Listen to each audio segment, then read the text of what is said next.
Hi, this is Coach Jesse Shale from Miami, Florida. Let's talk about kickoff rules for a football game. And kickoffs they don't happen too often, but they do have some particular rules that do need to be followed, which are similar to other rules in football as well. When you kick off, the ball is usually placed on a tee in the pros and in college at the 30-yard line, in high school at the 40-yard line of the team that's kicking. And when that ball is placed there, when the kicker runs up to kick it, no member of his team can cross that line before he has kicked the ball. If they do, that's an offsides penalty, 5-yard penalty, and they have to kick again.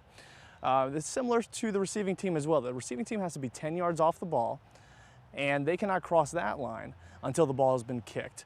Again, if they do, that'll be an offsides penalty, and the ball will be moved up that time, 5 yards, and re-kicked. Once the ball is kicked, there's a couple different things that can happen.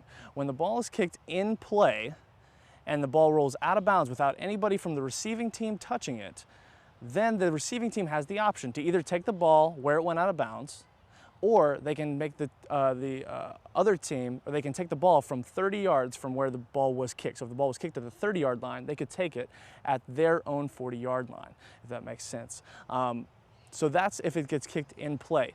If the ball is kicked, it has to go at least 10 yards before the kicking team can touch it. That's where it's different from a punt. A punt, the receiving team or the kicking team, once they touch it, it's a dead ball and it's the other team's ball. But in the kickoff, once it's gone 10 yards, it's anybody's ball. The receiving team can pick it up or the kicking team can pick it up. And this is where you see some onside kicks going on. And that's just where you try to get the ball back by kicking it very close to where your team is.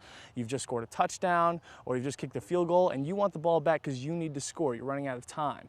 So what you do is you kick it, it has to go at least 10 yards, but then you've got a chance to pick it up. And once the kicking team touches the ball, they can get the ball after 10 yards, however they cannot run with it. The receiving team though, if they touch it, they can run with it and go with it as well. So those are just some of the rules for kickoff in football.